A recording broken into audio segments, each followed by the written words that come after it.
My name's Sarah, and I never thought I'd be the one unraveling the threads of a life I thought was woven tight with trust. For 10 years, Michael and I had built something solid in our cozy Brooklyn brownstone. Lazy Sundays with bagels from the corner deli. Impromptu drives up to the Catskills, and those quiet nights where we'd binge watch old sitcoms, his arm slung over my shoulder like it belonged there forever. He was my rock, the guy who'd surprise me with wildflowers from the farmer's market or whisper, "I love you," just because. I trusted him with every piece of me, no shadows lurking in the corners of our world. But that all shattered during what was supposed to be a romantic weekend getaway to Lake Tahoe. He told me he had to head out for a quick work conference in Sacramento, something about team-building workshops for his marketing firm. He kissed me goodbye that Friday morning, his cologne a bit sharper than usual, like he'd splashed on something new. "Don't miss me too much, babe," he said with that easy grin, slinging his weekend bag over his shoulder. I waved from the stoop, watching his cab pull away, feeling that familiar pang of missing him already. Later that afternoon, while tidying up the bedroom, I noticed his dresser drawer ajar. Inside, tucked under a pile of socks, was a small velvet box, the one that held the promise ring he'd given me on our 5th anniversary. It was still there, but something felt off. Why hadn't he worn his wedding band? We weren't married yet, but we'd exchanged bands last year as a commitment thing. I shrugged it off, figuring he'd just forgotten in the rush. The doubt started creeping in that evening when I got a text from our mutual friend Lisa. She'd been scrolling through Instagram and spotted a story from a coworker of Michael's, tagged at a cozy cabin resort in Tahoe, not some sterile conference center in Sac. "Looks like fun times," she'd messaged innocently. My stomach twisted. Michael had sworn it was all business, no downtime, just PowerPoints and networking lunches. I pulled up his credit card app on my phone. We shared everything financially, and there it was. Charges from Tahoe. A lakeside dinner for 2, a wine tasting tour, even a booking for a hot air balloon ride. Romantic stuff, not corporate schmoozing. I didn't confront him right away. Instead, I played detective in the quiet hours while he was gone. I called his office line, pretending to be a client, and the receptionist mentioned the team was off-site at a relaxed retreat with spouses welcome. Spouses? He hadn't mentioned that. Then, digging through his email trash folder, I know, not my proudest moment, I found a deleted confirmation for a couple's suite. The name on the reservation, Michael and Vanessa. Who the hell was Vanessa? By the time he got back Sunday night, I was a mess inside, but I plastered on a smile. He wrapped me in a hug, smelling faintly of pine and something floral, not his usual scent. "Missed you so much," he murmured, nuzzling my neck. The sessions were killer, but I powered through. He spun stories about breakout groups and bad coffee, but the details didn't add up. Like, he said the hotel had a crappy gym, but the charges showed spa sessions. That week, I confided in my best friend, Rachel, over coffee at our favorite spot in Park Slope. She urged me to gather more proof before blowing it up. "Protect your heart, Sarah," she said softly. So I did. I checked his phone's calendar app, it synced with mine, and saw a blocked-out evening labeled M&VO dinner at the wharf. When I asked about his plans for Wednesday, he casual-like said, "Nothing big, just grabbing drinks with the guys after work." Liar. I couldn't sit still. That Wednesday, I borrowed Rachel's car and followed him from his office in Midtown. He drove to a trendy seafood spot on the Hudson, the kind with twinkling lights and waterfront views. At 7:45, he met her, a tall brunette in a red dress, laughing as she looped her arm through his. They leaned in close over cocktails, his hand brushing hers in a way that screamed intimacy. I snapped a few blurry photos from across the street, my hands trembling so bad I nearly dropped my phone. Back home, he sauntered in late, claiming, "Traffic was a nightmare." He even made us microwave popcorn and cuddled up on the couch like nothing was wrong. I nodded along, but inside, I was noting every fib in a private note on my phone. Wharf dinner. Lie. The pattern emerged clear as day. His late nights at the office coincided with mysterious charges. His golf weekends with buddies turned out to be day trips to quaint bed and breakfasts upstate. I tested him subtly.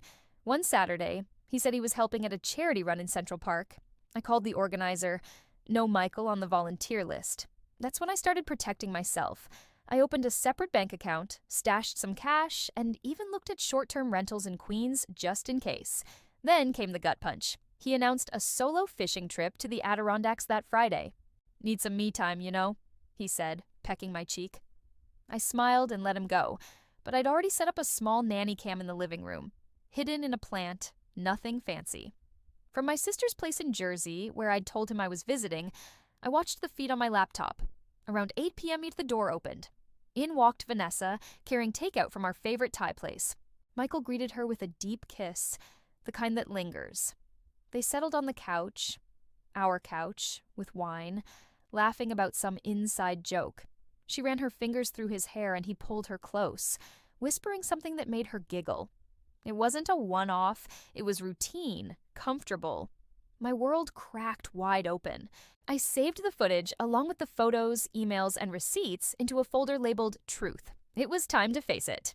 I spent the next few days moving like a ghost through our Brooklyn brownstone, every creak of the floorboards a reminder of the life I thought I'd had with Michael.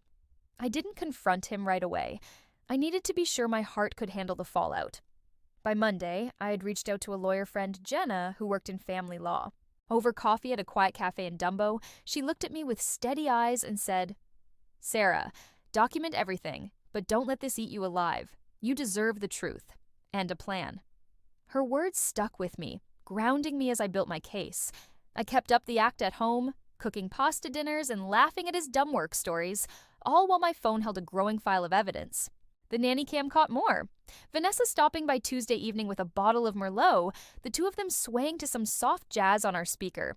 Each clip was a knife, but I saved them, labeled them, and backed them up. I wasn't just collecting proof, I was reclaiming my dignity. By Thursday, I was ready to pull the trigger. I invited my sister Claire and our mutual friend Ethan over for what I called a game night. Michael thought it was just a casual thing. Pizza, cards, maybe some beers. He had no idea what was coming. I'd sent Claire and Ethan a password-protected folder that afternoon, packed with the photos, receipts, and video clips. I titled it, "What's Real?" At 7:15, as Michael set out bowls of chips and guac, their phones pinged with the file. I watched his face as they opened it, their expressions shifting from confusion to shock. Claire's hand flew to her mouth. Ethan just stared at his screen, jaw tight. I broke the silence, my voice steady despite the storm inside. "Michael, can you explain the Tahoe charges? Or the dinner at the wharf with Vanessa?" His eyes widened, and he fumbled with his phone, muttering, "What are you talking about?" I slid my own phone across the table. The nanny cam footage paused on him kissing her. He froze, his face draining of color. "Sarah, it's not what it looks like," he started, but Claire cut him off. "Don't, Mike, just don't." He tried to spin it, said Vanessa was just a friend, someone he'd met at work, that it was nothing serious. But the evidence was ironclad, and his words fell flat. Claire grabbed my hand, and Ethan quietly suggested Michael pack a bag. He left that night, mumbling apologies that meant nothing anymore. I didn't cry until the door clicked shut. The next few months were a blur of practicalities, dividing assets, canceling shared accounts, moving my stuff to a sunny one-bedroom in Williamsburg. Jenna helped me keep things clean and simple. The proof I'd gathered made it impossible for Michael to push back. He didn't even try. Now, nearly a year later, I'm finding my footing again. I met Lily at a pottery class in Greenpoint, of all places. She's a graphic designer with a laugh that lights up the room and a habit of leaving sweet notes in my jacket pockets.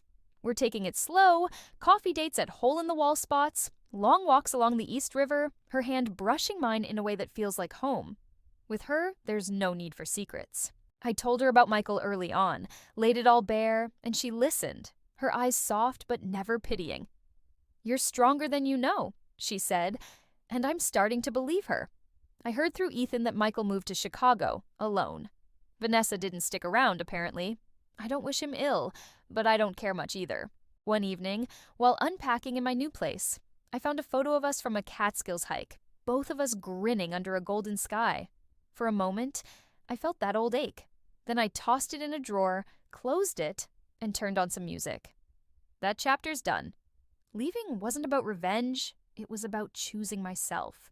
With Lily, I'm learning what love can be when it's built on honesty, quiet moments that hum with possibility, shared dreams that don't hide shadows. I'm not just surviving, I'm alive again,